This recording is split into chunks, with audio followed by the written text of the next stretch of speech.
kesempatan kepada saya untuk sekilas membaca biodata beliau.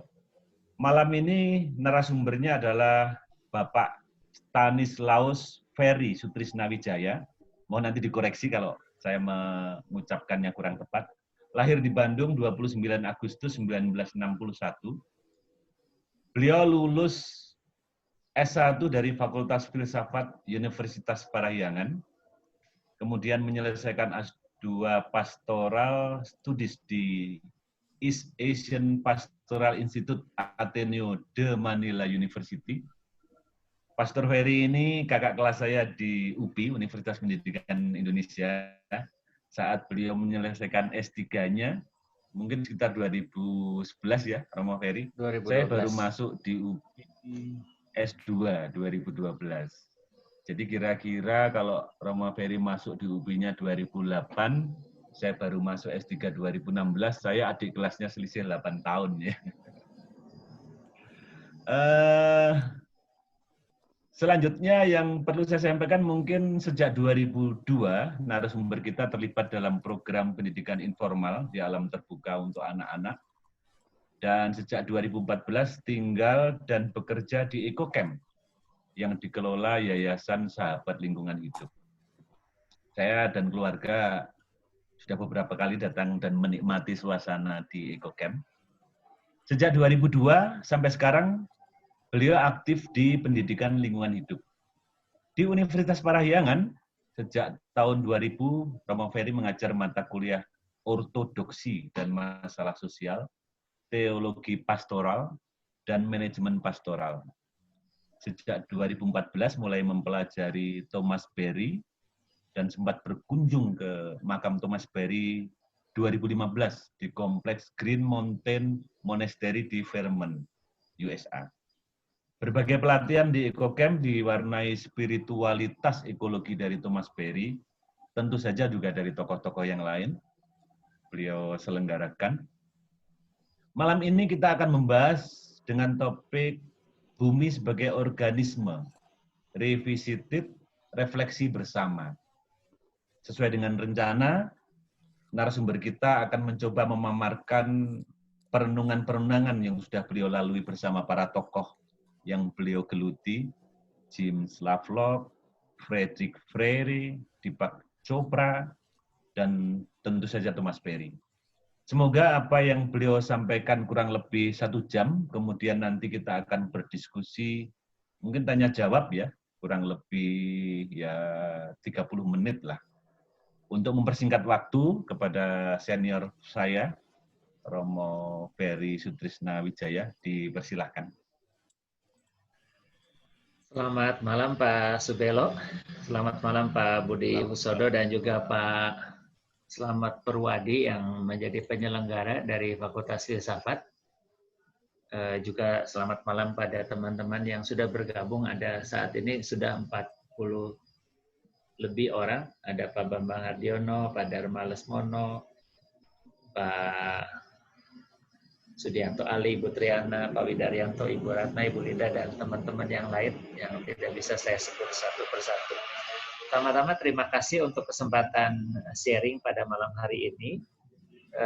Ini kesempatan yang sangat berharga untuk memperkenalkan seseorang yang sebenarnya sangat mempengaruhi kami di EcoCamp ini. Tapi barangkali tidak begitu dikenal oleh masyarakat. Di Fakultas Filsafat pun misalnya bukunya tidak terlalu banyak tersedia. Saya akan mengikuti saja panduan dari PowerPoint ya, presentasi berikut ini. Jadi saya akan share screen dan akan bicara seperti itu. Jadi mohon maaf seandainya mendengar suara-suara motor itu yang lewat di Jalan Dago Pakar Barat di depan. Ya, saya akan izinkan saya sekarang akan share screen.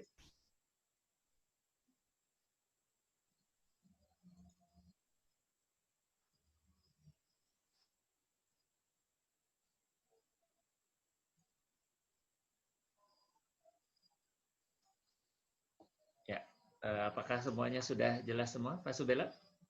Bisa melihat ya? Oke. Ya, bagus. Dan semua juga saudara sudah bisa mendengarnya, ya. Ini wajah Thomas Berry yang di sebelah kanan. Beliau lahir tahun 1914 dan meninggal tahun 2009, jadi sudah cukup lama juga ya. Ini adalah perkenalan saya sedikit, jadi keterlibatan saya dalam dunia lingkungan hidup mungkin diawali tahun 2002, waktu itu dengan Spirit Camp selama 7 tahun, terus Spirit Camp EduCity di Kota Baru Parahyangan selama kurang lebih 5 tahun, kemudian Tahura, EcoCamp sejak 2014, dan tahun ini kami punya fasilitas baru yang disebut Eco Circle. Sangat beruntung juga dibantu oleh Pak Sunario. Tahun 2015 kami berkesempatan pergi ke Green Mountain Monastery yang didirikan oleh Thomas Berry dengan Suster Gail dan Suster Bernadette. Mereka semuanya pasionis, suster pasionis dan imam pasionis ya. Yang kami datang itu kalau lihat foto Suster Bernadette yang paling kiri, kemudian saya, kemudian Pak Alek dosen fisika ITB, Romo Bambang seorang Yesuit yang sekolah di Boston waktu itu, Romo Sarwanto SY sekarang di Semarang, terus Suster Kristiana dari yang juga anggota dari Green Mountain Monastery, dan Ibu Shirley. Kami berempat, saya, Pak Alek, Bu Shirley dan Romo yang pergi ke sana untuk berkunjung ya dan belajar di sana, mencoba melihat ya. Ini adalah makam Thomas Berry dan di makamnya tertulis kutipan dari Santo Thomas Aquinas ya. Ada patung yang sangat menarik dari Santo Francis Assisi ya, termasuk kalau musim dingin masih kelihatan seperti gambar di bawah ya. Thomas Berry ini kalau boleh saya perkenalkan, mungkin kita mulai dengan melihat satu video kecil bagaimana Thomas Berry dan hubungannya dengan komunitas bumi. Mudah-mudahan bisa terdengar dan terbaca.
Of all the issues we're concerned with at present, the most basic issue, in my estimation, is that of human-Earth relations.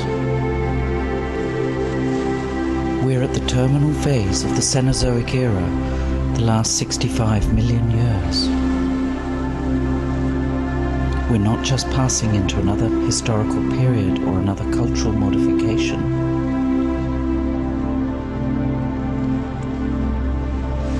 We're changing the chemistry of the planet. We're changing the biosystems.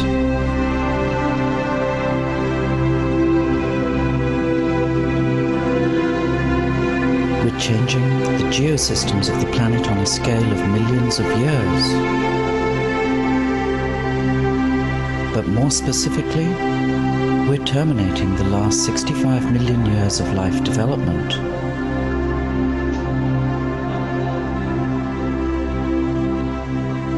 Now a person would say, well, where do we go from here? To my mind, we go from the terminal phase, if we survive it, into a really sustainable world. We will be passing from the terminal Cenozoic into what I call the Ecozoic. And the primary principle of the Ecozoic is that the universe, and in particular planet Earth, is a communion of subjects, not a collection of objects.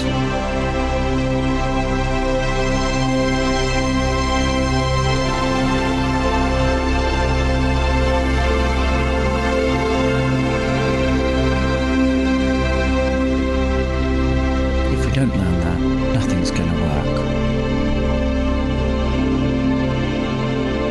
Whereas all this beauty of the universe that we see about us came into being without human consultation, from here on, the universe will never function that way again.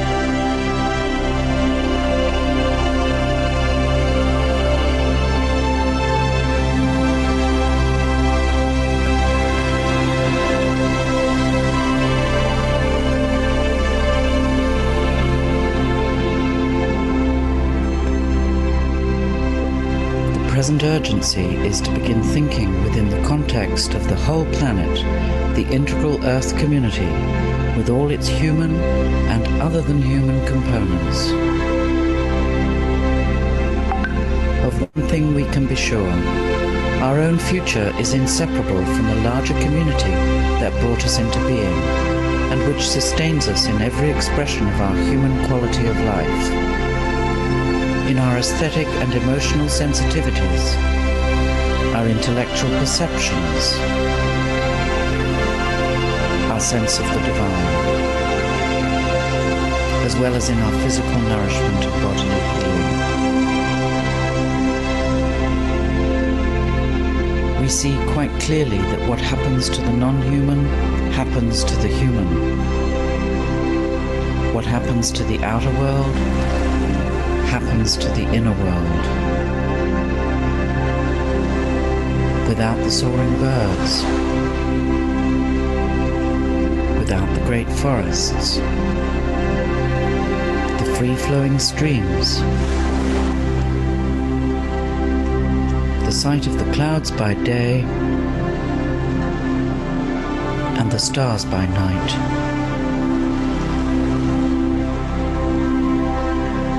we become impoverished in all that makes us human.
Ya, kita sekarang akan mencoba lebih mengenal sedikit biografi dari Thomas Berry.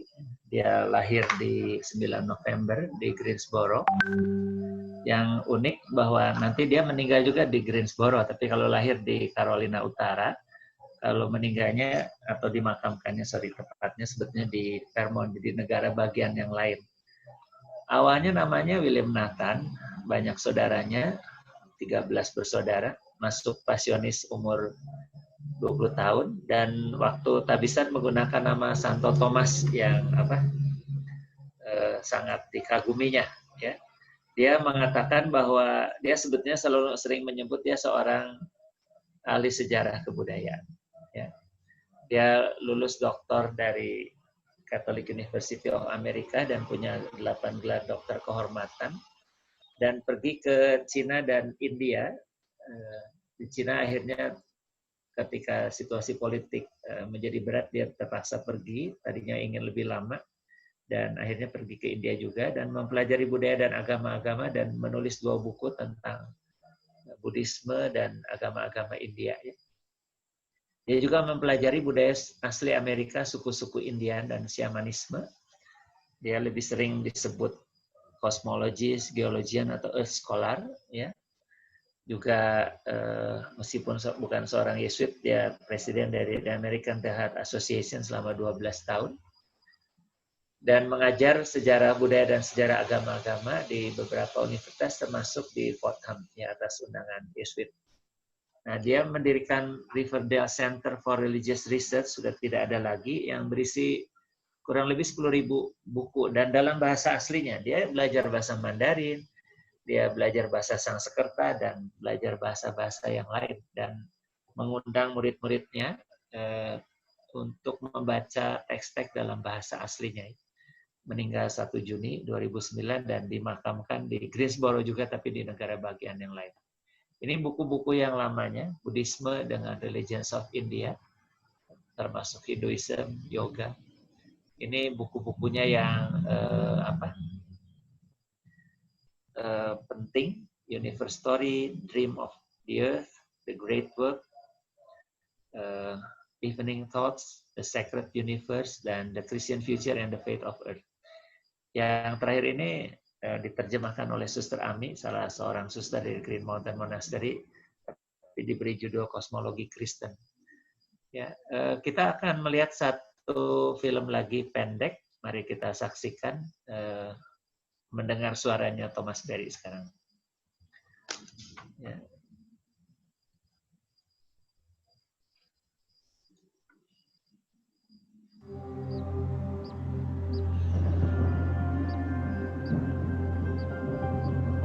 Maaf, tidak ada teksnya.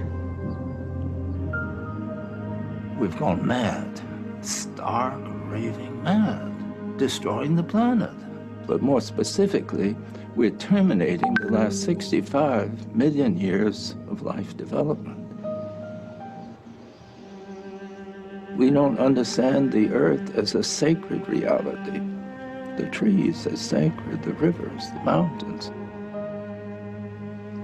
The universe, in particular the planet Earth, is a communion of subjects, not a collection of objects. If we don't learn that, nothing's gonna work.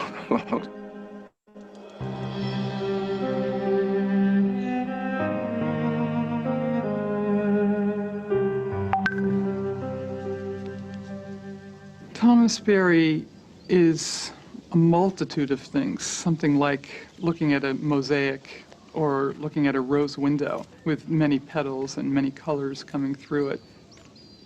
So he's a monk and a priest out of the Catholic tradition. He is an intellectual, an academic, a professor. He's also a writer and a geologian who's put together a comprehensive story of our journey in the universe.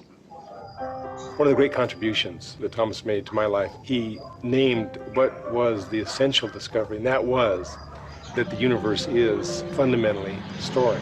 And when he said that, all that I had learned in geology or astronomy or biology came together in a single pattern of story.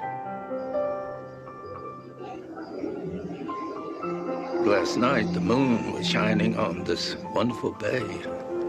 And I asked the moon, what should I say? The moon said, tell them the story. And I asked the wind, what should I say?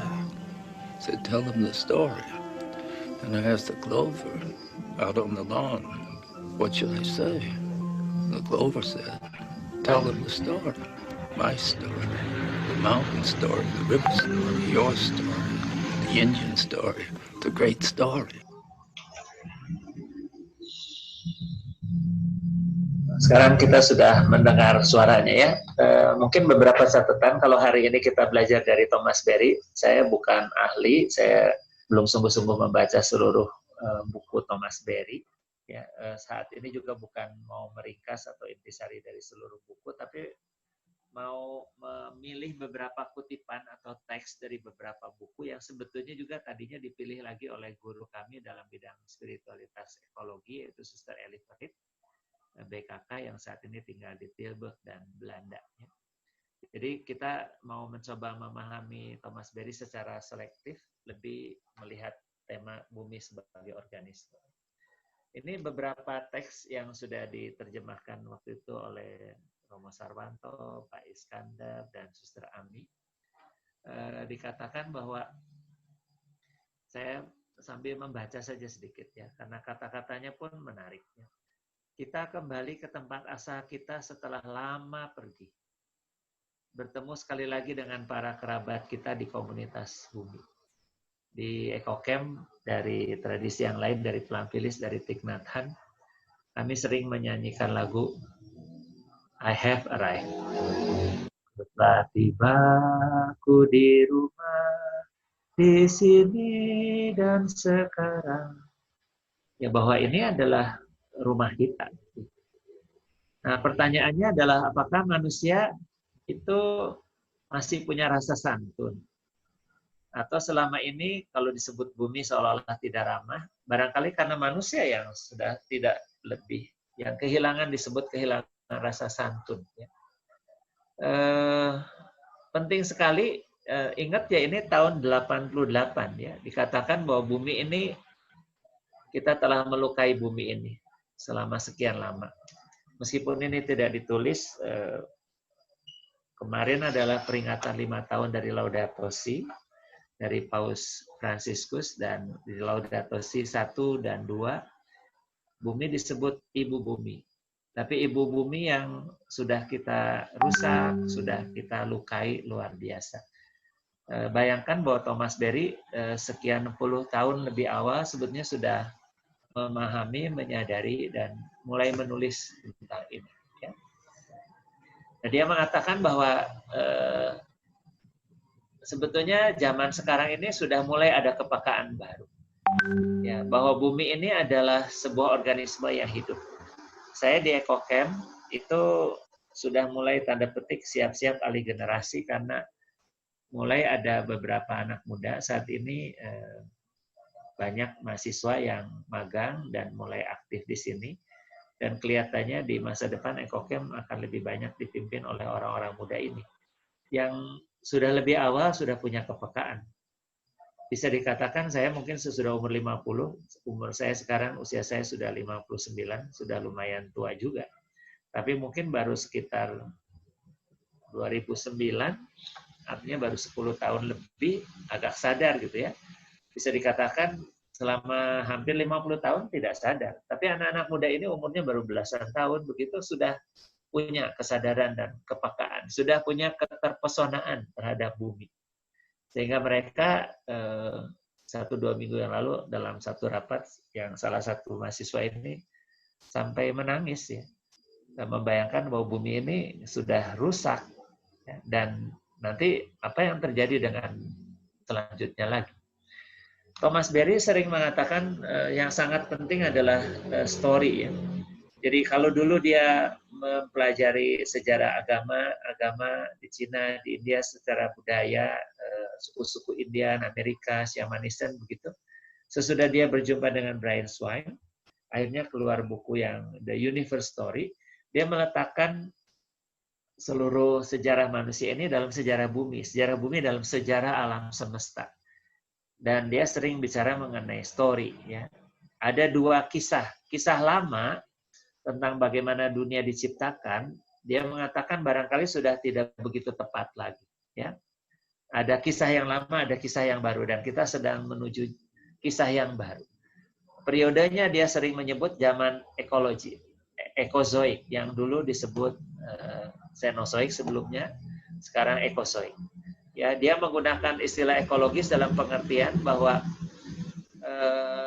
ada suatu keterhubungan, bahkan kesaling tergantungan antara seluruh sistem yang hidup dan yang disebut tidak hidup. Ilmu biologi kita kan mengajarkannya makhluk hidup itu hanya manusia, hewan, dan tumbuh-tumbuhan. Ya, tapi bagi Santo Francis Assisi misalnya, yang disebut hidup, saudara matahari, saudari bulan, saudara angin, saudara air, juga punya kehidupannya juga.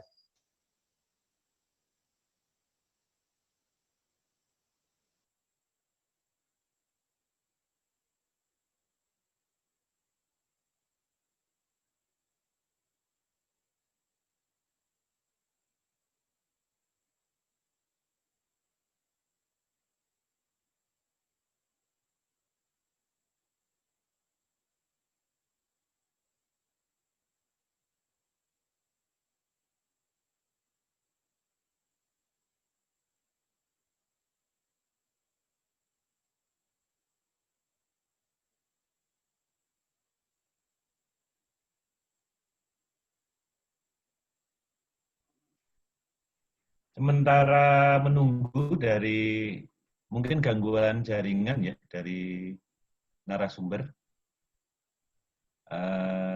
saya coba untuk mengisi dengan screen share nanti kalau share screen kalau kira-kira kendala jaringannya tidak bisa segera kita atasi ya. Tapi sementara itu juga saya bisa mulai membaca bahan diskusi di kolom pertanyaan dari Ibu Ratna Lindawati Lubis. Pak Slamet, saya mohon dibantu ya, nanti kalau kira-kira jaringan dari narasumber sudah bagus, nanti langsung diinformasikan ke saya kalau mungkin saya tidak melihatnya. Dari Bu Ratna Lindawati Lubis menyatakan sudah ada riset. Sebentar.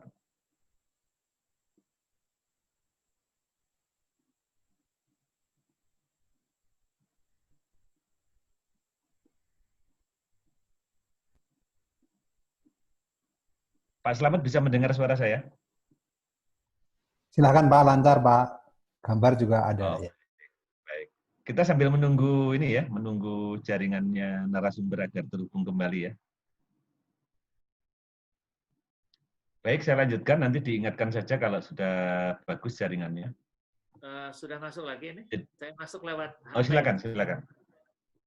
Apakah silakan. Ya, saya terdengar. Terdengar. Ya. Bagus. HP ini. Siap.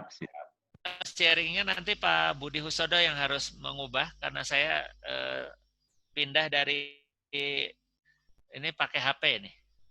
Pak Budi? Mantap. Masih terdengar ya Pak? Jadi mohon Pak Budi yang meneruskan Pak. Sudah kelihatan, ya. Bisa di full Pak? Ya. Bisa di full Pak? Ya, oke. Ya, dilanjutkan Pak. Ya, oke. Tolong dilanjutkan. Jadi saya sekarang mengikutinya pakai HP nih. Sorry, ini entah mengapa putus ya. Dilanjutkan ke slide. Sudah selesai ini tadi ya. Buku-buku juga sudah ya. Lanjut Pak. Ya. Ya, oke. Di sini saja. Ya, sebelumnya Pak. Ini sudah sampai selesai. Ya. Sebelumnya lagi Pak. Terlalu cepat. Yang dari great work Pak. Mundur sedikit. Bisa mundur sedikit Pak. Mundur sedikit. Great work 1999. Oke, ya ini boleh. Ya sudah ya. Baik, cukup ya. Jadi Thomas Berry sering mengatakan bahwa 65 juta tahun itu yang kita sebut zaman Cenozoik dan sekarang kita memasuki fase yang disebut Ekozoik ya. Lanjut. Slide berikutnya. Ya. Kisah baru menunjukkan pada kita di mana kita berada dalam zaman sekarang ini ya, bahwa sekarang ini ada krisis ekologi yang sangat-sangat dahsyat ya, dan kita sekarang mulai paham dari mana asal muasal kerusakan ini. Lanjut. Slide berikutnya. Kita tidak dapat sekedar memulihkan tradisi keagamaan, moral dan humanis sebelumnya. Kita sedang menata ulang manusia dalam hubungannya dengan bumi. Ya, jadi dia mengatakan bahwa kita harus menata ulang seluruh kehidupan kita dalam relasi kita dengan bumi yang kita alami sebagai ibu, sebagai organisme, sebagai yang hidup. Lanjut. Karya agung masa kini adalah melakukan peralihan dari sebuah zaman perusakan bumi oleh manusia menuju sebuah zaman di mana manusia hadir bagi planet dengan cara yang saling menguntungkan. Lanjut. Karya agung, The Great Work, ini karya agung terjemahannya, menggerakkan peradaban modern yang merusak bumi menuju kehadiran yang lebih bersahabat. Nah, menurut Thomas Berry ini bukan peran yang kita pilih ya, jadi bukan kita yang aktif, tapi seolah-olah bahwa seluruh alam semesta itu yang memilih kita, ya suatu peran yang diberikan kepada kita. Lanjut. kita harus percaya bahwa kekuatan yang memberi peran kita juga memberikan kita kemampuan untuk memenuhi peran ini. Jadi ini bukan suatu pilihan, tapi akan ada orang-orang yang dipanggil, dan orang-orang yang dipanggil juga akan diberi kemampuan, ya, diberi kekuatan untuk memenuhi peran ini. Kita harus percaya bahwa kita dipelihara dan dibimbing oleh kekuatan yang sama yang telah menjadikan kita. Lanjut. Kita mungkin mengamati di sini bahwa karya agung merupakan karya bersama semua orang. Ya, tidak seorang pun dikecualikan. Jadi bukan hanya orang-orang tertentu, karena masing-masing kita memiliki pola hidup dan tanggung jawab pribadi. Ya, siapapun Anda, termasuk para pendengar yang ada di sini, itu semua punya peranannya masing-masing, punya tanggung jawabnya masing-masing. Selanjutnya. Kini kepedulian kita terhadap komunitas manusia hanya dapat dipenuhi melalui sebuah kepedulian terhadap keutuhan dunia alam. Planet bumi tidak dapat mendukung kehadiran manusia kecuali ada dukungan balik dari manusia terhadap sistem kehidupan di bumi. Lanjut. Kita perlu bergerak dari sebuah spiritualitas yang terasing dari dunia alam menuju suatu spiritualitas yang intim dengan dunia alam. Lanjut. Para pemimpin spiritual di zaman modern, menurut Thomas Berry, gagal mengenali bahwa isu dasar bukan hubungan antara yang ilahi dengan manusia atau antar manusia, melainkan hubungan antara manusia dengan bumi dan seluruh alam semesta. Jadi kita mungkin agak terlalu fokus memikirkan hubungan kita dengan Tuhan dan dengan sesama, tapi hubungan dengan bumi dan seluruh alam semesta sering dilupakan. Lanjut. Kata Thomas Berry, kita membutuhkan spiritualitas ekologis dan kita berharap akan muncul banyak sekali orang-orang yang disebut dengan integra ekologis yang akan membimbing kita untuk memahami aspek kekudusan alam semesta, dan mereka juga akan menjadi juru bicara dari planet bumi ini. Lanjut.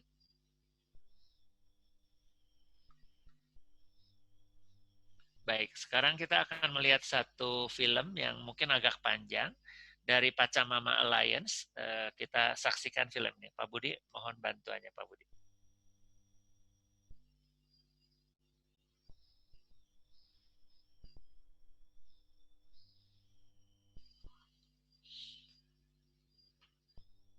Apakah bisa Pak Budi?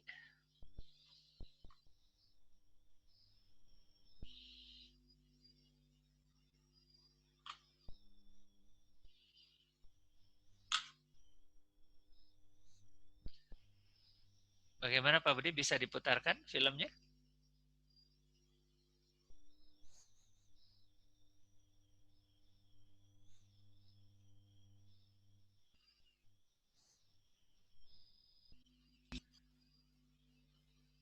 Oke, kita saksikan film, mungkin agak panjang sedikit, tapi menurut saya sangat bagus film ini.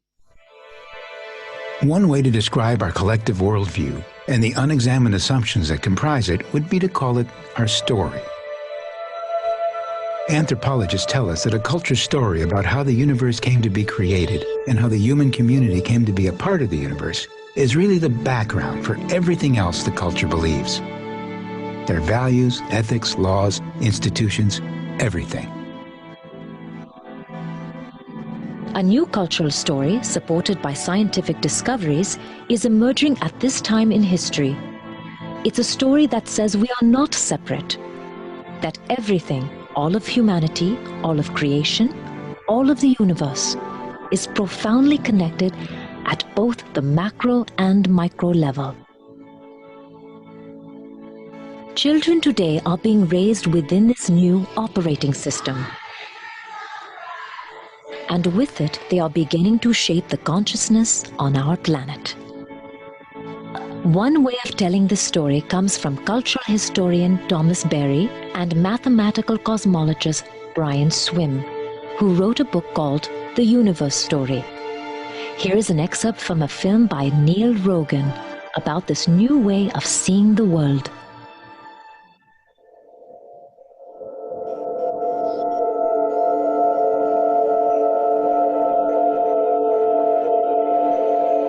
We will will be alienated from the universe until we have a story, an adequate story of the universe that tells the story of the human as well as the story of everything else, because it's part of one single process that's been going through a sequence of transformative episodes. This idea of an emergent universe is very, very new. There is no culture, no tradition, no sage, no prophet that could know that the way our generation is blessed to know it. When we begin to realize this tremendous sense of time that's orienting us and space that's grounding us, we are energized in a new way to take responsibility for the planet and its ecosystems. In other words, our response to the magnificence of cosmology and this story is a responsibility to its continuity. The universe story shows how profoundly related we are. It shows that we are involved with each other and have been for a long time. So it is not the case that the earth was assembled and then we were added to the earth and it was there for our purposes. Rather, we came out of the earth. Now, the recovery of cosmology brings back a sense of community, or it ought to rediscover that we are kin with all other beings. And if you run the film of the universe backwards 14 billion years, you realize we all descend from an original pinprick, smaller than a zygote. But it's really one being here. We're all relatives.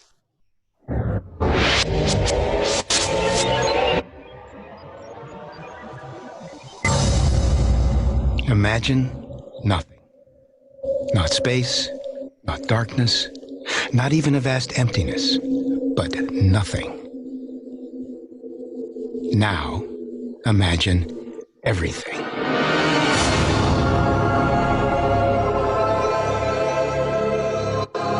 In a stupendous explosion of light, heat, and energy radiating out in every direction, the universe erupted into existence 13.7 billion years ago. We can see that everything that ever was, is, or will be was compressed into a space smaller than a seed, tinier than a tear, more minuscule than a molecule. All space, all time, and the potential for everything that would ever exist started as a single point. So in a very real sense, science has discovered what indigenous people have known all along. We are all one. We are all connected. We all come from the very same source. This massive fireball continued expanding, eventually cooling enough for the very first atoms to form. If the expansion had just been a little bit slower, the universe would have collapsed into an enormous black hole. Or if the expansion had just been a little bit faster, the universe would have expanded just too fast for the galaxies to form. And so we'd have simply dust. If you altered the expansion just 1/millionth of 1%, the entire universe would collapse. So what it suggests is that there's a profound wisdom at work in the universe. Earth, as we see her now, has arrived at such a complexity, such a development, such a journey of that original fireball that she is now alive in her own right. In other words, the universe in Earth has reached a complexity in which universe awakens into life and is alive. Think about it. Everything we see around us has developed from the boiling cauldron of the early Earth, a sphere of lava that miraculously gave rise to the sea and the atmosphere, and then life in its infinite expressions. As Brian Swimme says, the Earth was once molten rock and now sings operas. So all creativity and all consciousness arises in some mysterious way from the depths of the Earth itself.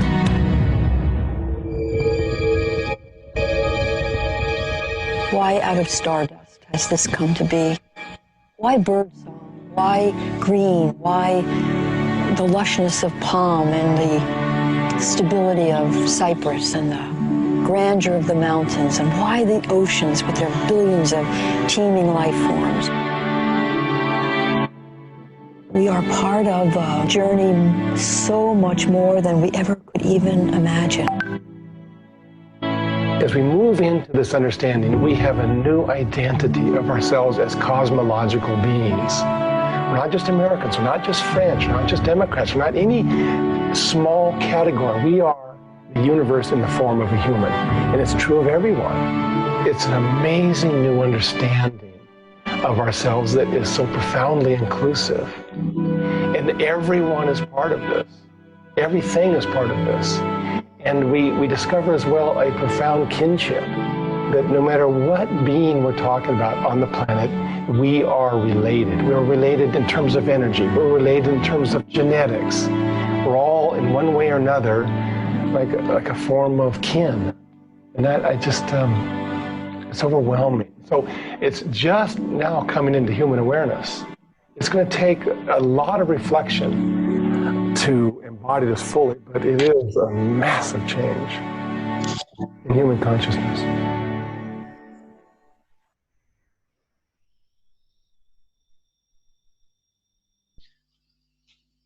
Ya, saya mengakhiri di sini untuk memberi kesempatan mungkin lebih banyak tanya jawab ya. Silahkan Pak Subelo, saya akan menjawab pertanyaan yang dipilih oleh moderator. Terima kasih. Wah, rupanya ruangan untuk tanya jawab luas sekali ini ya. Saya mencoba mencermati tadi dari beberapa pertanyaan ya Romo ya. Mungkin sebelum mic-nya nanti diserahkan kepada siapa yang kita pilih ya. Tapi mungkin untuk memancing dari para peserta, mohon kiranya diberikan gambaran juga Romo ya. Kalau saya ini kan melihat apa yang Romo sampaikan ini begitu spiritual ya.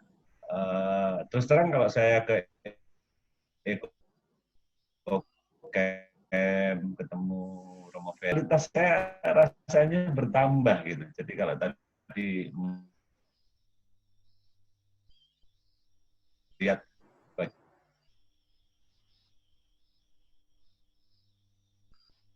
Suara Pak Subelo agak putus-putus ini. Apakah suara saya juga putus-putus? Lancar, Romo. Dengar lancar ya. Pak Subelo? Menghormati apa yang diciptakan oleh Tuhan Yang Maha Kuasa. Kira-kira bagaimana Romo itu pemahaman ini sebagai moderator ini? Ini moderatornya nanya dulu Pak. Yang terakhir tuh hilang. Kok saya nggak menangkap ya suara Romo? Bukan. Justru suaranya pelan sekali. Yang hilang itu suara Bapak tadi tidak ada. Diklik.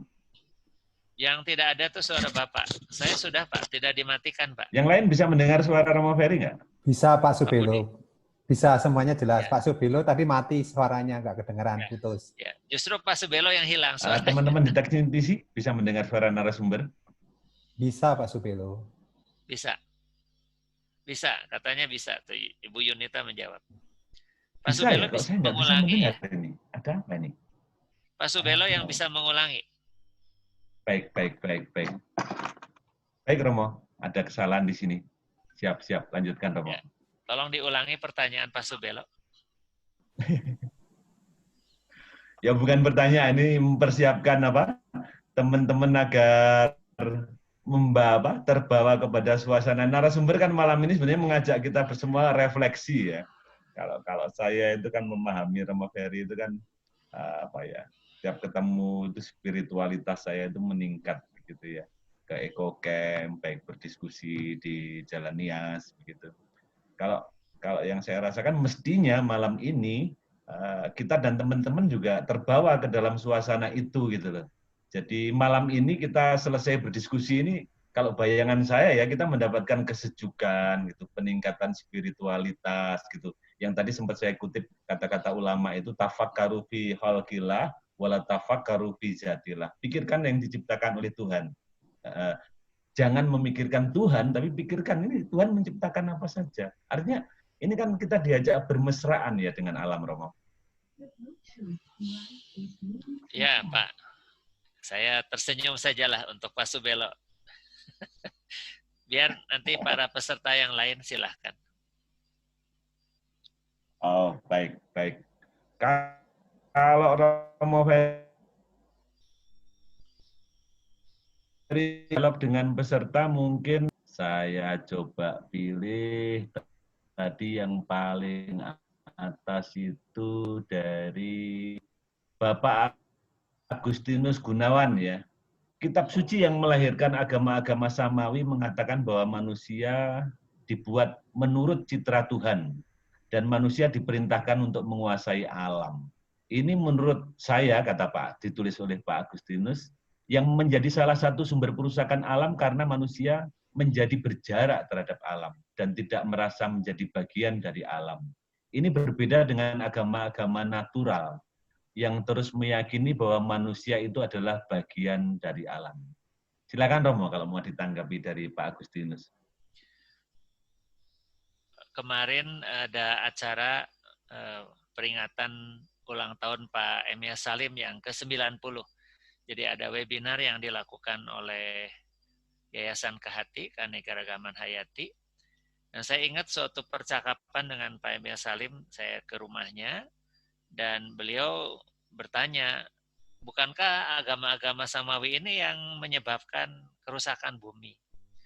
Terus saya mengatakan saya tidak tahu agama yang lain, tetapi kitab suci yang dipakai oleh orang-orang Kristen mengatakan memang bahwa manusia diciptakan sesuai dengan citra Allah. Tapi ingat bahwa kalau kita membaca kisah Kejadian, manusia itu pendatang terakhir ya, penghuni bumi yang terakhir. Semua sudah lengkap, baru manusia terakhir. Jadi sebetulnya dari urutan kita ini anak bungsu saja gitu ya. Dan kalau dikatakan menguasai bukan, itu barangkali ada salah tafsir ya. Memang para uskup misalnya pernah tidak mau mengutip Kejadian bab 1 ayat 28, tapi lebih senang mengutip Kejadian bab 2 ayat 15 yang mengatakan bahwa manusia diberi tugas untuk merawat seluruh alam semesta ini. Jadi bukan menguasai, merawat sebagai orang yang mendapatkan mandat, dapat tugas. Bumi ini milik Allah, begitu juga dikatakan di Laudato Si, dan diserahkan kepada manusia untuk dirawat sebisa-bisanya. Dan seluruh ciptaan, sekali lagi bukan hanya binatang, bukan hanya tanaman, bukan hanya makhluk hidup, sebetulnya adalah saudara kita. Sehingga sebetulnya kita bertanggung jawab kepada Tuhan yang pemilik seluruh alam semesta ini untuk merawat sesuai dengan kehendak Tuhan. Jadi tadi yang tafsir bahwa seolah-olah akibat kitab suci atau agama-agama samawi itulah bumi rusak, sebetulnya menurut saya karena salah tafsir saja. Kalau tafsirannya benar, kita justru akan merawat seluruh alam semesta yang adalah milik Tuhan ini.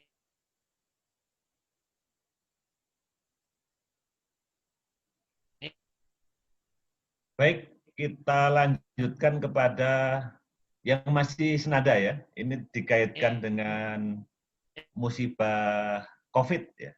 Ada pertanyaan dari Bapak Kim Si Kian. Musibah COVID menantang kita untuk mengadakan pertobatan. Ya? Oh, rupanya terputus tadi saya. Ya. Saya lanjutkan dengan pertanyaan Bapak Kim Si Kian. Musibah COVID menantang kita untuk mengadakan pertobatan ekologis, mengubah untuk beralih dari egologi ke ekologi. Bagaimana kita seharusnya merawat bumi di masa pandemi dan new normal? Saya kira bisa ditangkap ya, Romo, pertanyaan dari Bapak Kim Si Kian. Ya, terima kasih. Minggu lalu sudah ditanyakan juga ya kepada Mbak Rike Diah Pitaloka. Saya akhir ini selalu mengatakan dalam perspektif alam semesta, maka virus ini adalah saudara kita. Jadi ini saudara virus, ya seperti saudara matahari, saudara bulan, saudara angin, dan saudara air. Dan mari kita bersahabat dan berdamai. Saudara virus ini sedang menjalankan suatu tugas yang luar biasa di muka bumi ini. Ya. Mengingatkan kita akan nilai-nilai yang sejati, misalnya keluarga. Mengingatkan kita bahwa bumi ini harus dirawat dan sebagainya. Kalau untuk saya mungkin dengan teman-teman di sini barangkali ini kita tidak sedang mengalami masa yang gelap dan suram, tapi sebetulnya virus ini mengajak kita untuk mengalami masa pencerahan.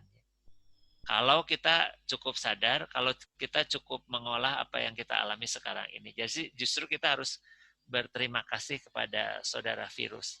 Bahwa saudara virus mengajak kita untuk lebih merawat kehidupan, lebih merawat kesehatan, kembali fokus kepada keluarga, dan banyak hal yang lain.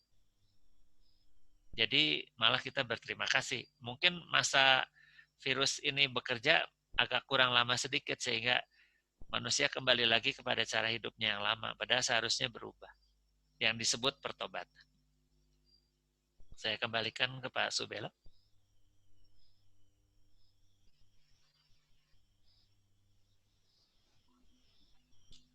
Baik. Kelihatannya dari Bapak atau Ibu Kurnia ini, terima kasih pencerahan dari Romo. Bagaimana pandangan Romo tentang antroposen terkait bumi sebagai organisme? Waktunya masih lama, Romo. Mungkin ini bisa dijawab duluan. Ya, saya kira sudah dijawab ya. Sudah sering sekali bahwa antropomorfisme itu ya tidak bisa dipakai karena manusia hanya sebagai pusat. Kecuali barangkali sekali lagi melihat bahwa silakan manusia sebagai pusat, tetapi dia sebagai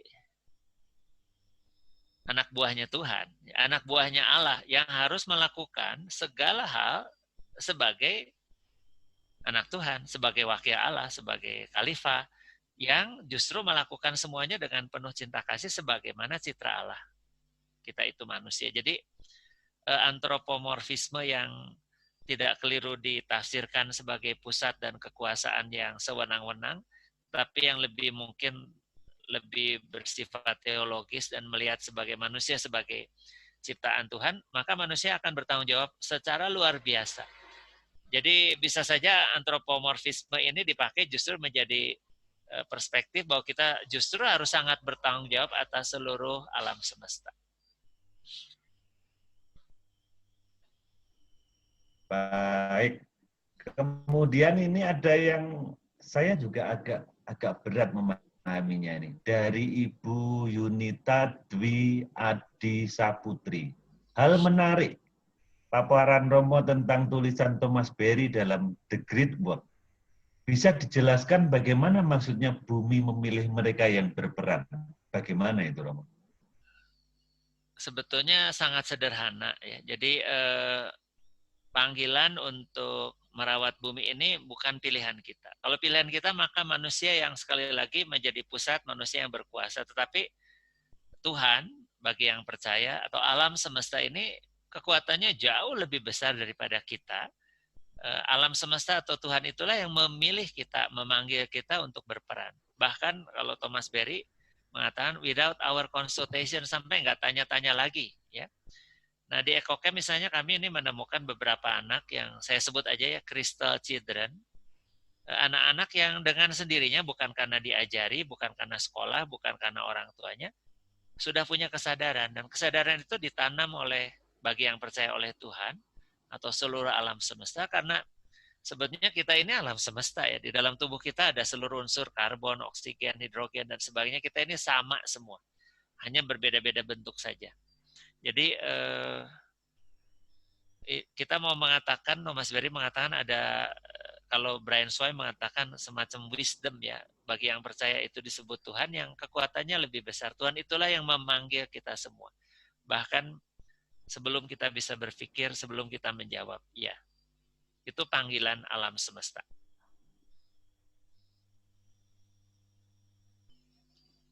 Begitu, Romo? Ya. Baiklah. Ini biar lebih seru, Romo, karena waktunya juga masih ada. Saya coba mohon dibantu operator untuk memberikan mic-nya kepada Bapak Nisal Dillon. Pak Nisal Dillon bisa mendengar suara saya? Halo, Pak Nisra Dilan. Apa Halo, kabar? baik. Saya perempuan. Oh, bukan Oh, Pak, maaf. Ibu ternyata.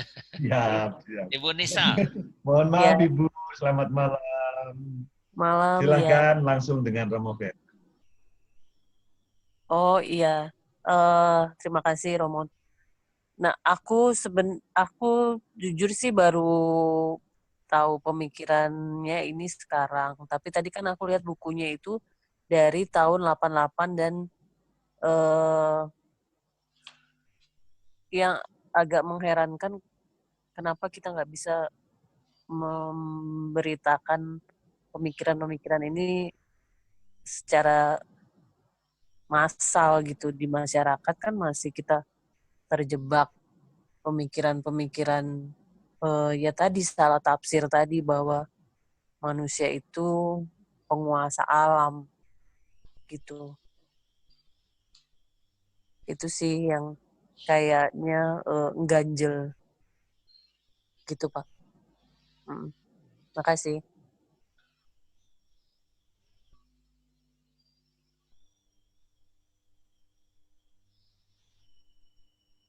Saya langsung jawab, Pak Subelo. Ya, Romo, silakan. Silakan, Romo. Ini kan tahun 88 ya. Buku yang agak lama dan sebelumnya. Memang Thomas Berry ini agak aneh. Dia seorang pasionis, tapi imam-imam pasionis saja misalnya di Indonesia ini tidak semuanya kenal. Maksudnya pasionis lebih dikenal misalnya dengan Romo Gabriel itu kain Kavanturin gitu ya. Tapi yang Thomas Berry ini hampir tidak dikenal. Tapi saya jadi ingat, sorry saya bisa hilang tahunnya ya, tetapi lebih dari 30 tahun yang lalu, Pak Soeharto itu, Anda setuju atau tidak, menghormati atau tidak, saya berusaha menghormati beliau. Presiden Soeharto maksudnya ya, itu mengajak Pak Emil Salim ke Teluk Jakarta. Dan kemudian dia mengatakan, Emil, ini lihat nih, saya dulu biasa mancing di sini. Makin lama makin sulit nih, makin harus mancing ke tengah laut karena sudah kotor. Nanti 30 tahun lagi bagaimana itu? Dan langsung Pak Harto mengatakan, Emil saya menunjuk engkau menjadi Menteri Lingkungan Hidup. Dan Pak Emil mengatakan, Pak saya itu ekonom bukan ekolog.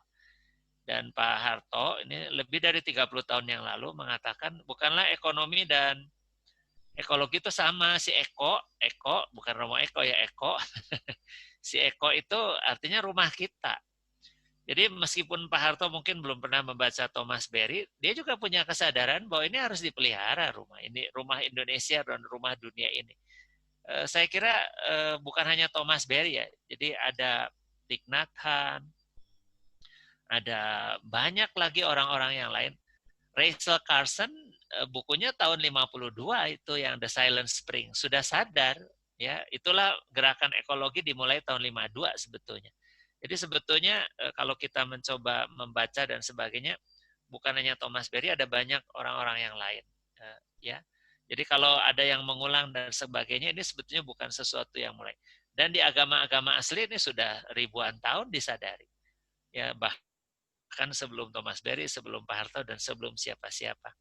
Yang disebut dinamisme, animisme, sebetulnya sudah dari awal mereka bukan. Kalau untuk saya, dulu ada Pak Haidar Bagir di sini, salah satu pemikir Islam yang luar biasa, mengatakan jangan menghina animisme dan dinamisme.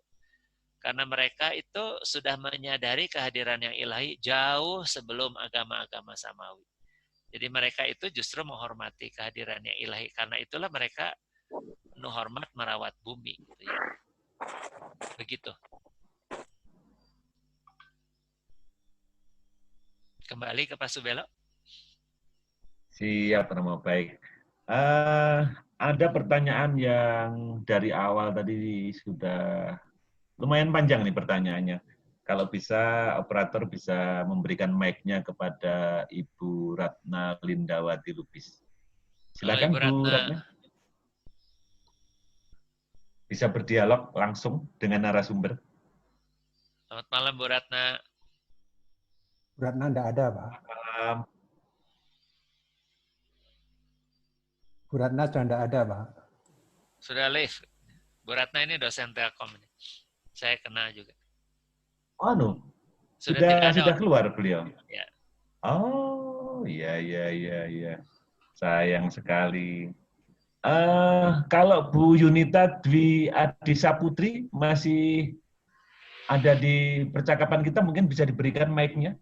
Yunita masih ada. Kalau berkenan dialog langsung. Halo, selamat malam Romo. Selamat malam. Romo, ini saya cukup tertarik dengan the great work-nya yang ditulis sama Thomas Berry ya. Ada istilah lain yang pernah saya baca tentang empath. Itu mungkin ada banyak istilah, ada crystal child, ada indigo, ada empath. Nah, empath ini ada beberapa kemampuan ya. Mereka itu sebetulnya bisa merasakan gelombang. Mulai dari mereka berkomunikasi dari yang unmateri sampai sesuatu yang materi gitu. Jadi ibaratnya semesta itu berbicara dengan caranya dan mereka bisa menerima apa yang dimaksud semesta saat itu gitu. Apa itu juga disampaikan di dalam bukunya Thomas Berry dan rasanya sih diskusi tentang empath indigo itu kalau di luar tuh sudah dari tahun 60-an ya, tapi di Indonesia kenapa jadi nggak banyak dibicarakan, atau kalau dibicarakan stigma klinik itu tuh masih nempel gitu loh. Ya, saya bisa menjawab bahwa sejauh saya membaca, Thomas Berry tidak membicarakan soal-soal seperti itu. Jadi tidak bicara mengenai crystal children, indigo, empath dan sebagainya, tidak. Dia tidak bicara secara khusus tentang itu. Tapi dia menyebut integra ekologis ya, yang akan menjadi juru bicara bumi, dan itulah yang dia tidak menggunakan istilah-istilah yang tadi Ibu sebut. Tapi kita percaya bahwa sebetulnya tidak hanya orang-orang istimewa saja yang dipanggil. Ini pendapat saya, bahwa kita semua dipanggil. Begitu kita sadar ya, mulai melihat alam dan kita terpesona, kita menikmati alam, sebetulnya sudah muncul. Jadi itu sesuatu yang ditanam oleh Tuhan menurut saya di dalam hati semua orang. Kebetulan ada beberapa yang lebih istimewa, yang lebih punya kepekaan sehingga bisa seolah-olah bisa mendengar dan bisa berkomunikasi ya. Tapi kita semua bisa. Jadi sebetulnya tergantung ke orangnya lagi, dan akan ada titik di mana seseorang bisa melatih kembali kepekaannya mungkin. Tidak harus menjadi crystal children atau indigo ya. Tapi begitu, ini Ibu Yunita kalau lihat alamnya indah, merasa senang atau tidak? Ya, itu kayak gitu sudah cukup lah, nggak usah sampai bisa mendengar pohon berbicara. Oh iya. Artinya begitu kita, yang mudah-mudahan tidak terjadi adalah melihat alam yang indah tidak peduli. Melihat sungai yang bersih juga kita malah melihat pohon pengen ditebang, melihat sungai pengen diambil, dimasukin ke botol dan dijual. Selalu melihat semuanya sebagai sesuatu yang bisa diambil dan dijual. Tapi ketika kita terpesona, kagum dan mau mengapresiasi, memberi penghargaan, saya kira itu sudah cukup. Tidak usah jadi yang aneh-aneh itu. Yang aneh-aneh itu hanya sebagian saja. Bisa juga dengan kita ini kan Romo, misalnya ketika saya melihat satu tempat yang bagus gitu, kemudian kebetulan saya banyak riset di program desa wisata ya, banyak pembukaan tempat wisata baru, terus wisata konservasi gitu. Ketika riset itu justru saya ngerasa, loh ini wisata konservasi kok jadi merusak alam ya, karena yaitu kebijakan konservasinya tidak menyeluruh. Misalnya saja, ya memang ketika ada pariwisata pasti ada aspek imbas ke aspek ekonomi gitu. Ada banyak yang berjualan dan sebagainya, tetapi tidak ada peraturan misalnya penggunaan kemasan, tidak boleh menjual minuman kemasan, atau kalau terpaksa menjual itu harusnya kan ada satu mekanisme di mana mereka mengolah limbahnya. Nah, yang terjadi itu kebanyakan mereka memperlakukan semua makanan kemasan itu seperti makanan kampung yang biasanya dibungkus dengan daun pisang yang mudah diurai sama alam gitu. Padahal kenyataannya itu tidak bisa diurai dengan alam. Yang akhirnya saya berpikir kalau misalnya kita berpikir pariwisata dan untuk konservasi, ya akhirnya juga ngerusak juga gitu. Kecuali Jadi kadang-kadang berpikir ya udahlah nggak usah dibangun aja gitu, biarkan begitu gitu loh Romo. Itu juga termasuk Ya, kah? Thomas Berry itu muncul kesadaran ekologisnya ketika di Greensboro, tempat dia lahir di North Carolina, itu Carolina Utara, dia melihat padang rumput, disebutnya meadow experience ya. Dan dia tiba-tiba seperti melihat pewahyuan ya, bahwa padang rumput yang seperti itulah yang harus dipelihara. Akhirnya dia juga dimakamkan di suatu meadow atau padang rumput juga. Ya, jadi pengalaman melihat alam itu yang memanggil dia, dan akhirnya bahkan dia juga dimakamkan di situ. Sekian tahun yang lalu saya jalan-jalan tahun 2012-2013 ke Singapura, tanda petik studi banding sebelum membangun EcoCamp, dan pergi ke hutan-hutan yang ada di sana. Yang menarik adalah ketika kami masuk hutan itu tidak ada tempat sampah. Terus kami bertanya, ini kok tidak ada tempat sampah? Yang menjaganya bingung. Di sini jangan ambil apapun, jangan meninggalkan apapun, cukup kenangan saja katanya ya. Jadi bahkan tempat memang tidak ada yang jual merawat alam sebagai tempat pariwisata, tapi dengan penuh kesadaran. Barangkali yang salah bukan tidak boleh menikmati alam. Kalau banyak tempat pariwisata yang indah bisa dijangkau manusia, syukurlah. Tapi barangkali pengelolaannya yang harus lebih berhati-hati. Saya dengar misalnya di Raja Ampat, semua yang diving itu harus bayar langsung $100 ya, belum apa-apa.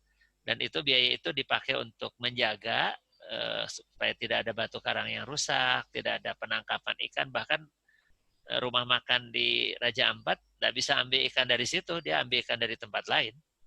Jadi sebetulnya kalau mau, saya kira bisa. Kembali ke pengelolaan ya Romo ya. Ya. Terima kasih Romo atas penjelasan. Terima kasih Bu Yunita.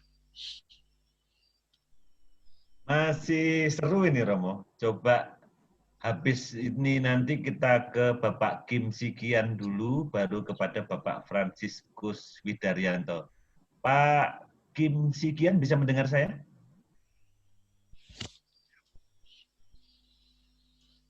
Bapak Kim Sikian, mic-nya bisa dihidupkan? Atau Bapak Fransiskus Widaryanto dulu? Yang mana yang mic-nya bisa hidup? Terserah Pak Budi, ini harus dari Unpar. Yang menghidupkan harus dari host. Dari host, terus diklik sama Pak Fransiskus. Silakan Pak Fransiskus. Ini Pak FX Widaryanto saya kira. Silakan. Sudah nyala mic-nya saya lihat. Belum kelihatan Selamat malam Bapak Kim Sikian atau Bapak Fransiskus Widaryanto. Silakan diklik dulu mic-nya. Sebelah kiri bawah. Ya, kiri bawah itu yang gambarnya mute itu diklik.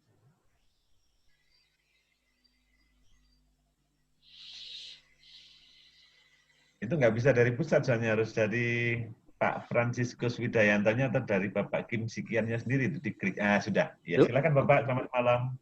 Pak Widaryanto. Ya, saya sendiri. Pak Widaryanto. Ya. Apa kabar, Pak? Baik, sehat-sehat. Ya. Saya berbahagia bisa mendengarkan webinar ini karena memang kebetulan saya sangat asyik dengan perkara-perkara ketubuhan atau corporeality atau tari. Yang sangat menarik adalah bagaimana orang-orang tradisi, tanda petik, orang-orang yang ada di local genius itu pembacaannya terhadap alam itu dengan tubuhnya.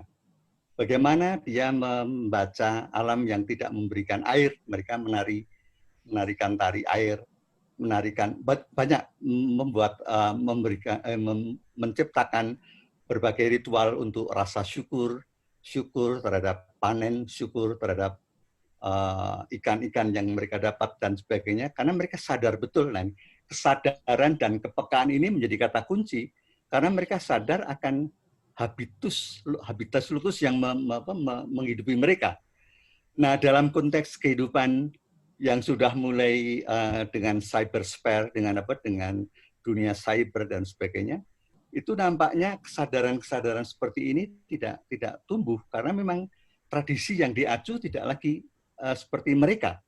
Pembacaannya sudah saintifik, ya. Nah, pembacaan-pembacaan yang kemudian diolah di dalam algoritma, di dalam digital, itu yang kemudian seringkali menjadi bagian yang kalau tidak bijak-bijak kita menanggapinya, itu bisa kerepotan sendiri. Seperti misalnya anak-anak dari seorang nelayan yang ada di pantai, di tempat-tempat yang sangat terpencil, itu diajari oleh bapaknya tentang bagaimana membaca bintang sehingga tidak tersesat di laut dan sebagainya. Nah, itu apakah sekarang masih diajarkan seperti itu? Karena adanya digital, dengan adanya Google Map dan sebagainya, sehingga kita tidak mampu lagi secara alami. Ini merupakan bagian yang kadang-kadang dikatakan peka karena digitalnya, tapi juga tidak, karena orang menjadi malas. Orang tidak lagi memahami pembacaan alam. Makanya apa yang disebut menurut Mas Bambang Sugiarto, itu sebagai pengalaman zonik atau pengalaman primordial, itu seringkali tidak dipunyai oleh kita. Makanya kemudian dalam konteks ketubuhan itu pionirnya di Indonesia adalah Sardono Wikusumo, yang membuat kita sadar betul akan energi tanah dengan meta ekologinya, yang kemudian menjadi bagian yang menghentak orang, membuat orang terkejut, loh kok orang menari di dalam lumpur. Padahal itu sebenarnya di berbagai wilayah sudah ada, seperti di Banyuwangi itu ada kebu-kebuan. Jadi orang mencari menjadikan dirinya itu berada di dalam lumpur seperti kerbau. Ya. Karena kerbau itu menyatu dengan tubuh bumi, ya. Menyatu menjadi bagian dari bumi karena menyadari energi yang menghidupkan. Mulai dari menghidupkan apapun yang kemudian kita makan, itu semuanya dari bumi. Seperti kalau kita kemudian menyadari tentang membuat semacam meditasi vipassana apapanya. Kita bergerak tapi pelan sekali menuju ke jarak 5 meter, itu sekitar 1 jam. Itu kita bisa memahami tentang apa yang ada di sekitar kita. Seperti kalau kita kemudian melihat rumput, imajinasi kita kemudian menjadi bagian dari alam itu, karena rumput itu kemudian dia menghidupi kambing. Sementara kemudian kambing itu karmanku, itu kesukaanku dan sebagainya. Itu ada satu bagian dari energi-energi abadi dari tanah. Nah, saya sangat setuju dengan interrelasi yang ada di dalam seluruh elemen-elemen kehidupan di bumi ini, ya. Di mana kita secara proporsional mestinya menyadari itu, sehingga kata kunci kepekaan membaca gejala-gejala alam itu menjadi sangat penting, dan itu hanya melalui pendidikan saya kira. Dan pendidikan sekarang itu mesti harus paradigmanya harus mulai berubah sedikit-sedikit. Bukan dengan cara pengajaran, tapi betul-betul mendidik, memberdayakan intuisi, imajinasi dari seorang anak untuk menjadi bagian dari perawatan bumi. Bagaimana kita merawat bumi dalam porsi kita masing-masing. Nah, itu menjadi penting. Mungkin itu dulu, Romo. Pak FX Widaryanto ini dosen tari bukan hanya mengajar di STSI Bandung, tapi mengajar bahkan sampai ke Amerika ini. Apa yang dikatakan Bapak semuanya benar. Saya hanya mau komentar sedikit saja. Pernah ada satu sesi seminar Pak Iwan Pranoto dan Pak Haidar Bagir ya, di mathematician ya. Di ITB ya. Ya. Dan Pak Iwan sekarang juga Pak Iwan Pranoto menjadi pembina di yayasan kami. Guru besar matematika, dia mengatakan memang di dunia sains itu sering terjadi bahwa mereka merasa bahwa sains itu sama dengan ilmu pasti. Padahal kata Pak Iwan harusnya justru mengajarkan ketidakpastian. Ya, jadi mungkin sebaiknya kita tidak terlalu curiga seolah-olah dunia digital itu malah tidak membantu kita untuk melihat bintang misalnya. Di EcoCamp di sini dengan menggunakan aplikasi justru kita bisa melihat bintang secara lebih jelas. Karena bintangnya udah ketutup awan dan ketutup polusi gitu ya. Kecuali di daerah Kupang di timur, di tempat di mana akan dibuat kembali peneropong bintang yang baru, karena di Lembang ini sudah kena polusi cahaya. Jadi dengan aplikasi malahan kita bisa belajar untuk melihat bintang yang tanpa aplikasi udah tidak bisa lagi. COVID-19 ini di Ekokem nggak jadi, lebih cerah, Romo? Ini kan banyak pengurangan polusi ini selama PSBB. Hanya sementara Bagaimana? saja. Di sini ini suara motor aja udah banyak, semua kafe di sini udah mulai rame lagi. Jadi saya sih merasa nggak usah terlalu curiga dengan dunia sains dan dunia digital. Justru mereka itu harus membantu kita untuk melampaui batas fisik, misalnya mata kita ya. Mata kita ini hanya bisa melihat berapa jauh, tapi dengan teropong kita bisa melihat galaksi yang lebih jauh. Dengan aplikasi kita bisa melihat konstelasi bintang secara lebih baik. Jadi sebenarnya tidak harus dipertentangkan. Mungkin tidak dipertentangkan, cuma masalahnya adalah bagaimana merumuskan kembali dengan dunia cyber, dengan digital itu, dan itu menjadi bagian yang penting dari pembacaan kita terhadap alam. Ya setuju Pak. Baru. Semuanya harus berdamai lah Pak. Persis ya. Berdamai dengan antara yang kadang-kadang ini kita terlalu dibagi-bagi sih ya. Seolah-olah ada ilmu sosial, ada ilmu pasti. Ya, sekarang tidak ada. Sudah salah. Ya, Romo, mungkin mic-nya perlu juga diberikan kesempatan kepada Pak Surya Wartansil ya. Mbak Kim. Bagi-bagi. Okay. Pak Kim ya? Atau Pak Kim silakan ya. Ya, Pak Kim. Romo Ferry. Ya, Pak Kim. Selamat malam. Saya Pendeta Kim Romo. Pendeta. Ya, saya Pendeta Kim. Protestan ini. Saya kenal sama Romo Jatmiko. Yang di Buah Batu. Ya. Romo, begini. Berkaitan dengan soal proyek-proyek ke depan itu kan hari-hari ini kan karena bumi dirasa sudah penuh sesak dan tidak layak dihuni begitu. Nah, kira-kira ini kan banyak yang agak ngayal, ya tidak ngayal sih, ada proyek-proyek yang terus diarahkan untuk manusia bisa tinggal di ruang angkasa, entah nanti di bulan atau apa dengan yang kalau di bioskop-bioskop. Nah, proyek-proyek gitu tuh apakah perlu? Apakah enggak malah itu merusak bumi, Romo? Kalau dilihat dari perspektif secara holistik tadi pentingnya kita juga menyapa matahari, bulan begitu sebagai saudara kita begitu. Apakah manusia tidak perlu betul-betul menghabiskan duit itu apapun untuk proyek-proyek yang di luar angkasa begitu untuk nanti manusia pindah karena bumi sudah tidak layak huni atau bagaimana, Romo? Ya, setuju Pak, tidak perlu ya. Sekitar 5 tahun yang lalu Bill Gates mengatakan bahwa semua negara ini bersiap-siap mau perang dan mereka takut dengan nuklir. Ya, mereka membangun sistem persenjataan yang luar biasa. Nah, yang ternyata kalahnya cuma sama virus yang nggak kelihatan. Jadi sebetulnya barangkali kita salah arah ya. Jadi saya juga setuju. Barangkali tidak perlu memikirkan untuk pindah, tetapi memahami galaksi. Ya, baru pertama kali sesudah ditemukan teropong. Pertama kali ketika manusia bisa ada 3 astronot yang pergi mau melihat bulan. Tapi ketika dalam perjalanan itu malam Natal, Pak Pendeta ya, mereka tiba-tiba mengatakan, ayo kita balik kameranya, bukan ke arah bulan, tapi melihat bumi.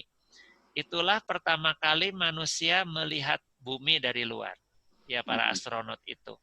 Dan pada saat itu mereka membacakan kisah kejadian bergantian di pesawat angkasa itu, dan mereka tiba-tiba terpesona dengan seluruh alam semesta, dengan Tuhan dan sebagainya. Jadi saya sih tidak anti dengan kita tidak perlu pindah ya, tetapi menyelidiki alam semesta, memahami galaksi dan sebagainya, membantu kita untuk menjadi lebih rendah hati. Justru itu yang ditemukan oleh Thomas Berry ketika dia hanya mempelajari sejarah manusia dan budaya dan agama, ya hanya fokusnya sempit. ketemu Brian Swimes, dan akhirnya ada buku yang disebut dengan The Universe Story.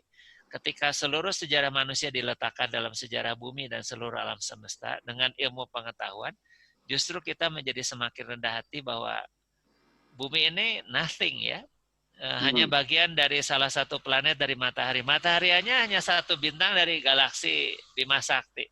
Masih ada 100 miliar lebih galaksi, itu pun yang kita ketahui. Di luar sana masih lebih besar lagi.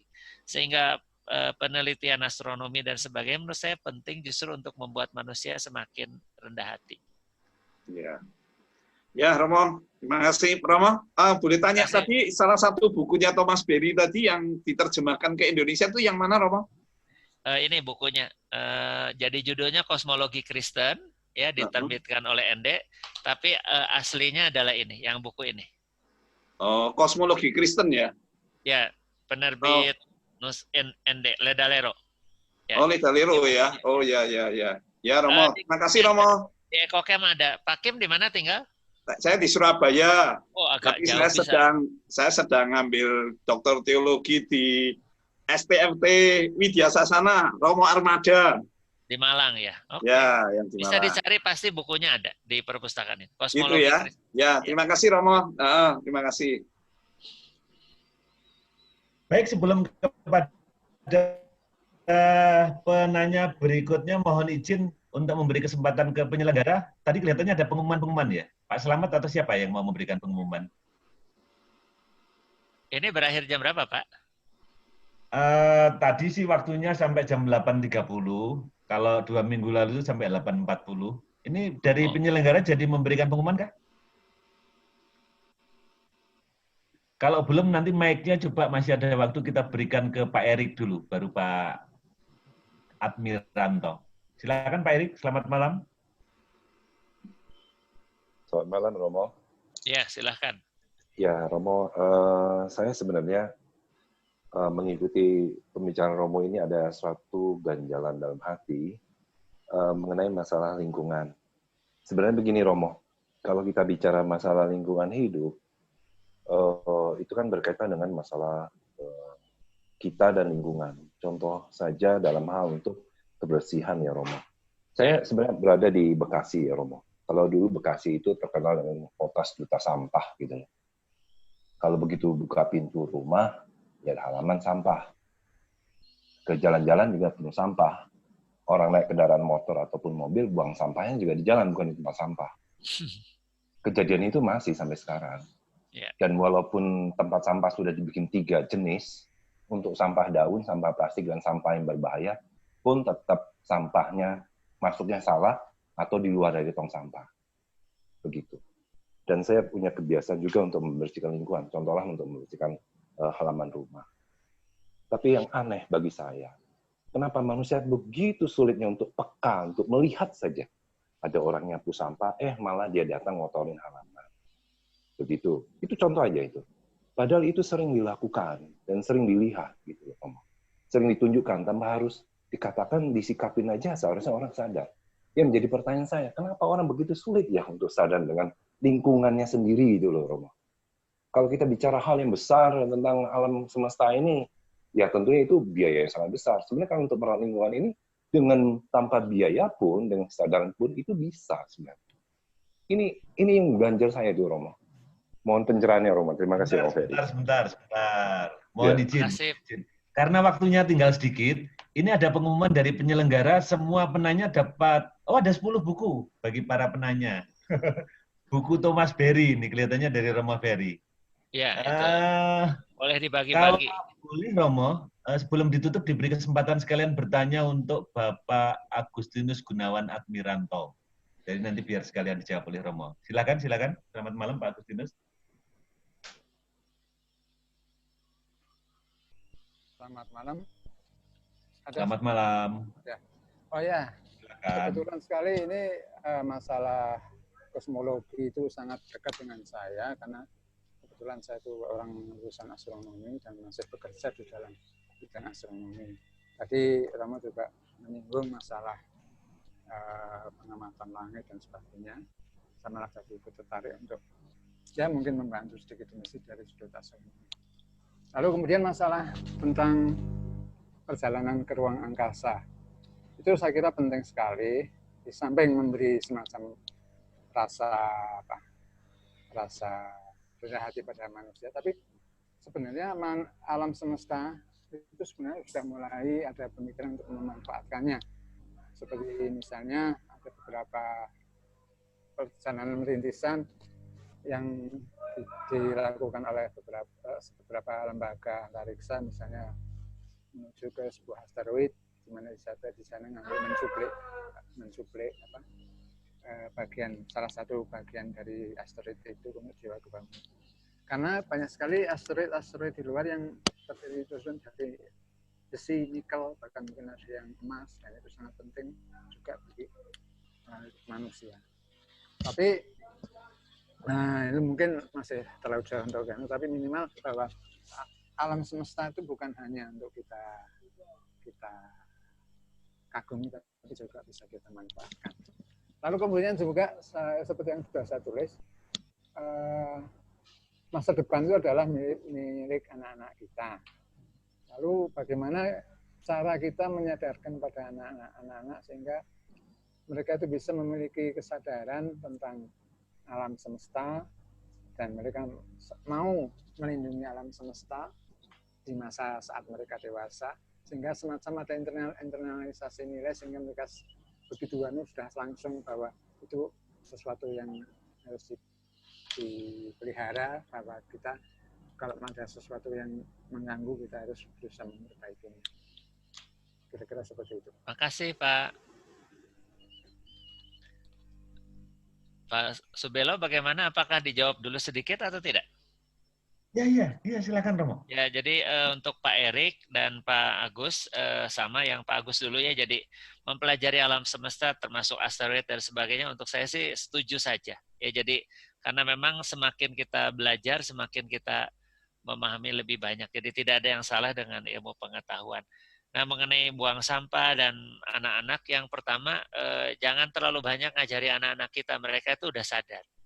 Yang mereka butuhkan dari kita bukan diberitahu, tapi contoh, ya, role model. Jadi mari kita tidak membuang sampah sembarangan seperti Pak Erik itu sudah jadi role model. Jangan terlalu melihat orang-orang yang buang sampah sembarangan, Pak. Pasti ada juga yang mungkin melihat Bapak tidak buang sampah sembarangan dan mengikuti minimum anak-anak Bapak.